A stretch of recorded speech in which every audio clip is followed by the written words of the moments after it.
They hitched a reggae groove to hip-hop and underground punk and turned the California dream on its head. Sublime is the Beach Boys on crack. They combine the beauty with the horror. If it wasn't for day rape, I'd never get laid. I don't practice Santeria. I ain't got no crystal ball. We're not trying to write punk rock, we're not trying to write reggae, just trying to write a good song. But I really wanna say.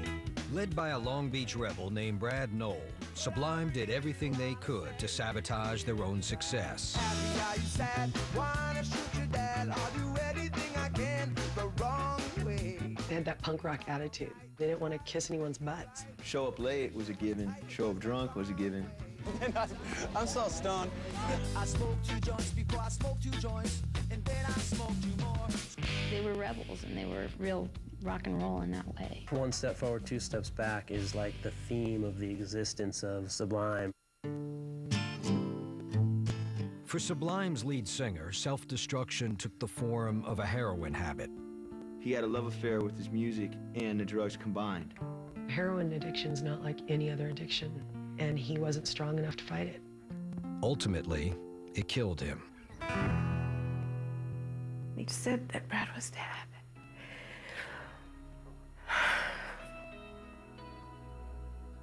I'll never forget the moment. He's gone, man. That's that. End of story. Jacob won't ever have any memories of his dad, won't know his dad, and that's the saddest thing. Just weeks after Brad's death, Sublime released the album that would break them. It became an instant classic and a bittersweet tribute to lost potential. This was a seminal band. They were that good, they were that innovative. People critically don't think of Brad in terms of the Jim Morrisons and the Kurt Cobains, but they will. Now, the fall and rise of the band that always pushed it too far. It's the ultimate rock and roll story. They're just classic rock and roll ups. Let's trash the whole place. Sublime, the story behind the music. Terrific! Yeah! Come on, buddy.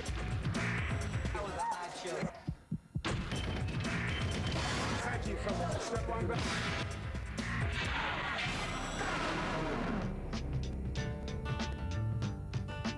Early in the morning, rising to the street.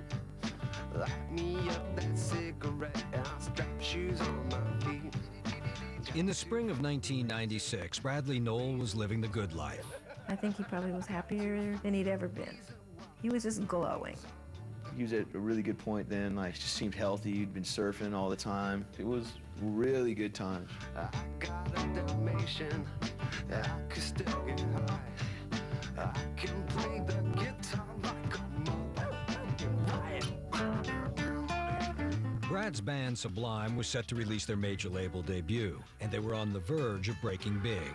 The shows were just going great. You know, the kids were just eating it up and really, really anticipating the release of the album. We thought we were going to be off the charts, you know. We're gonna do videos the rest of our lives. We keep writing songs till the day we die, pretty much. Been doing this since we were 13, right? How are we gonna stop now, right? Life is so rough, the one you got, 'cause you might get run over or you might get shot. Brad had just married his girlfriend Troy, and they were living in a house along the Southern California coast with their baby son Jacob.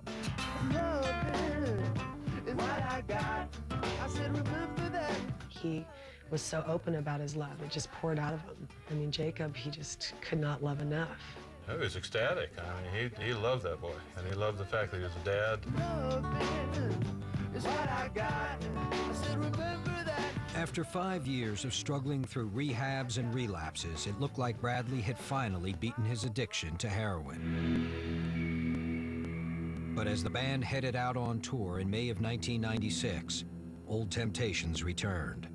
Bradley Knoll relapsed and overdosed in a motel room. He was dead at the age of 28. It was just devastating, you know. It was something that you kind of try and prepare for, but you can never be prepared for something like that, you know. And somebody that you care about so much. You love so much. Everybody talks about grief and how you can get through it and all that kind of stuff. But the fact is you don't. There's just some things that you have to live with in life, and there's no way to get over it.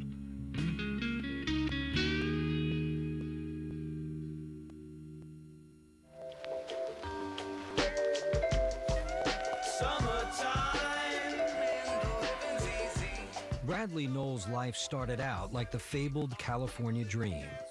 On the outside, it looked like a perfect family, and for a lot of the years it was.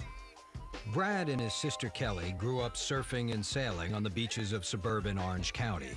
He was an active little kid. He liked to surf, and we had a sailboat that we raced.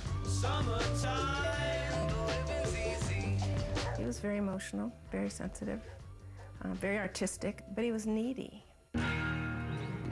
As Brad grew, he became a difficult child who was bored by school and disruptive. He had attention deficit, and he would just bounce off the walls and couldn't concentrate on anything too long. He was always testing, just to see what he could get away with, how far he could push, and I learned to be real frustrated. Brad's rebellious behavior only intensified when his parents divorced in 1978. His mother was awarded custody, but she found the 10-year-old too difficult to control on her own. He was a tough kid to handle, and she was always calling me and saying, come get him. Brad began spending more and more time with his dad.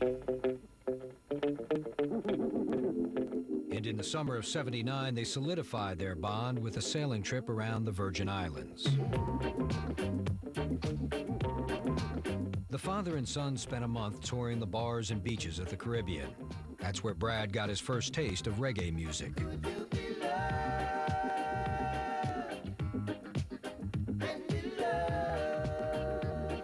Bob Marley was huge down there at the time. So when he came back, he could not only play it, but he really enjoyed it.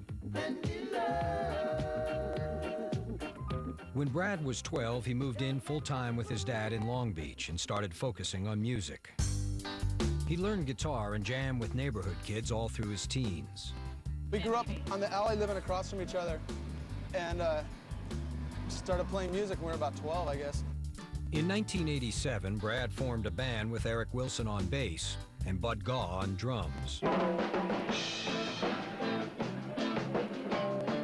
It was like magic, you know. It was like, wow, cool, finally somebody that can play guitar and sing, you know. So we really vibed really well. We practiced every day for like 3-4 hours. We'd be up there, and we'd like friends, neighbors, whoever that we knew, to come upstairs and hear our new band. Welcome to my house, friends and neighbors. They called their new group Sublime. The neighbors called it Disturbing the Peace. Being down here at the beach, all the homes are 6 feet apart, and they'd play in the garage. I had neighbors mad at me everywhere we lived.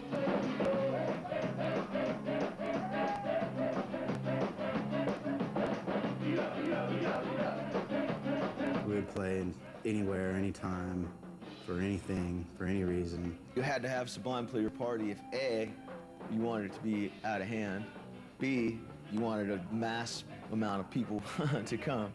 So we were constantly getting numbered by the cops and stuff.